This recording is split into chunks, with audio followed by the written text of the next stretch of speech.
Hi friends, പുതിയ വീഡിയോയിലേക്ക് എല്ലാവർക്കും സ്വാഗതം. ബന്ധങ്ങളിലെ മൗനം, അതിനെക്കുറിച്ചാണ് ഇന്ന് നമ്മൾ പറയാൻ പോകുന്നത്. ശരിക്കും ബന്ധങ്ങളിലെ മൗനം എന്ന് പറയുന്നതിന് പകരം അതിനെ സംസാരിക്കുന്ന സ്നേഹം എന്ന് പറയാനാണ് എനിക്കിഷ്ടം. പ്രിയപ്പെട്ടവരെ, നമ്മുടെ ജീവിതത്തിൽ ബന്ധങ്ങൾക്കൊരു വലിയ സ്ഥാനമാണുള്ളത്. അത് എല്ലാവർക്കും അറിയാവുന്നൊരു കാര്യമാണ്. അത് നമുക്കൊരാൾ നഷ്ടപ്പെടുമ്പോഴാണ് ആ ബന്ധത്തിൻ്റെ വില നമ്മൾ പലരും മനസ്സിലാക്കുന്നത്. സ്നേഹവും വിശ്വാസവും പങ്കുവെച്ച് മുന്നോട്ട് പോകുമ്പോൾ ചില സമയങ്ങളിൽ വാക്കുകളെക്കാളും ശക്തിയുള്ള ഒരു ഭാഷയുണ്ട്.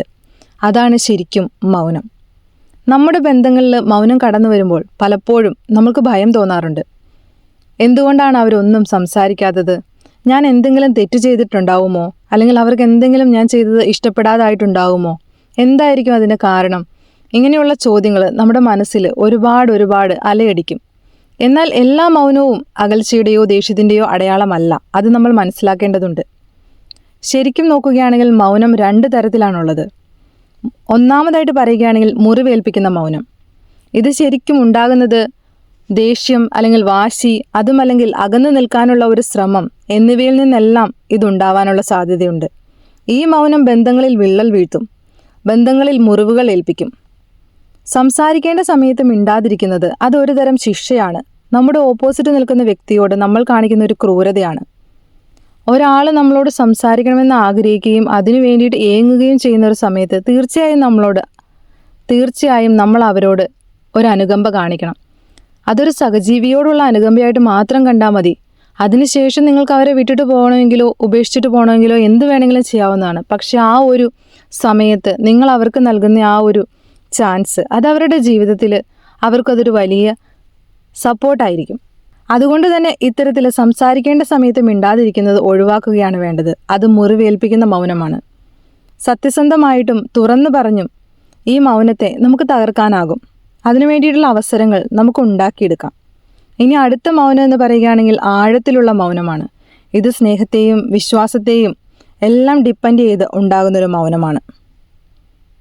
ഒരുമിച്ചിരിക്കുമ്പോൾ ഒന്നും സംസാരിക്കാതെ തന്നെ പരസ്പരം അറിയുന്ന ഒരവസ്ഥ. അവിടെ വാക്കുകളുടെ ആവശ്യമില്ല, നിങ്ങളുടെ സാമീപ്യം അത് മാത്രം മതി ശരിക്കും ഒരു സുരക്ഷിതത്വം അനുഭവിക്കാനായിട്ട്. ഈ മൗനം ശരിക്കും പറഞ്ഞാൽ ഒരു വാഗ്ദാനമാണ്. ഞാൻ നിന്നോടൊപ്പം ഉണ്ട് എന്ന വാഗ്ദാനം. നിങ്ങൾ അറിയണം, നല്ല ബന്ധത്തിൽ മൗനം അതൊരു കുറവായിട്ട് കാണുകയേ ചെയ്യരുത്. അതൊരു ശക്തിയാണ്. നിങ്ങൾ ഒന്നിച്ചിരിക്കുമ്പോൾ നിങ്ങൾ 2 പേർക്കും നിങ്ങളുടെ ചിന്തകളോടും വികാരങ്ങളോടും സംസാരിക്കാൻ സമയം ലഭിക്കുന്നു. എങ്ങനെയാണ് മൗനത്തെ ക്രിയാത്മകമായിട്ട് നമുക്ക് ഉപയോഗിക്കാൻ സാധിക്കുന്നത് എന്ന് നമുക്കൊന്ന് നോക്കാം. അതിന് നമുക്ക് ചെയ്യാൻ പറ്റുന്നൊരു കാര്യം ചെവി കൊടുക്കുക എന്നതാണ്. നിങ്ങളുടെ പങ്കാളി മൗനമായിരിക്കുമ്പോൾ, അതായത് സംസാരിക്കാതെ ഇരിക്കുന്ന ആ ഒരു സാഹചര്യത്തിൽ, അവർ തനിയെ മാറിയിരിക്കുന്ന ആ ഒരു സാഹചര്യത്തിൽ അവരെ ഒന്ന് ശ്രദ്ധിക്കുക. അവരുടെ കണ്ണുകളിലെ ഭാവം നിങ്ങൾക്ക് വായിച്ചെടുക്കാൻ സാധിക്കുന്നുണ്ടോ? അതിന് വേണ്ടിയിട്ടൊന്ന് ശ്രമിക്കുക. ചിലപ്പോൾ അവർ നിങ്ങളോടൊന്ന് സംസാരിക്കാനായിട്ട് ശ്രമിക്കുന്നുണ്ടായിരിക്കാം, അല്ലെങ്കിൽ നിങ്ങളൊന്ന് ചെന്ന് സംസാരിക്കാൻ വേണ്ടിയിട്ട് തുടക്കം കുറിക്കാനായിട്ട് ഒരു സ്റ്റാർട്ടിങ് കിട്ടാതെ വിഷമിക്കുകയായിരിക്കാം. ഒരുപക്ഷെ വാക്കുകൾ കിട്ടുന്നുണ്ടാവില്ല. നിങ്ങളുടെ ആ സാന്നിധ്യം അവർക്ക് ധൈര്യം നൽകും. ശേഷം നിങ്ങൾക്ക് അവരോട് സംസാരിക്കാനുള്ള അവസരമുണ്ട്, അതവിടെ അവസാനിക്കുകയല്ല. സോ അവരൊന്ന് ഓക്കെ ആയതിനു ശേഷം നിങ്ങൾക്ക് ആ ഒരു സമയം കിട്ടും. അതിന് വേണ്ടിയിട്ട് നിങ്ങളൊന്ന് ജസ്റ്റ് വെയിറ്റ് ചെയ്യുക. അതുപോലെ ഈ മൗനത്തിൽ നമുക്ക് ക്രിയാത്മകമായിട്ടുള്ള ഒരു കാര്യം എന്ന് പറയുന്നത് ആശ്വാസത്തിൻ്റെ മൗനം എന്ന് വേണം പറയാൻ.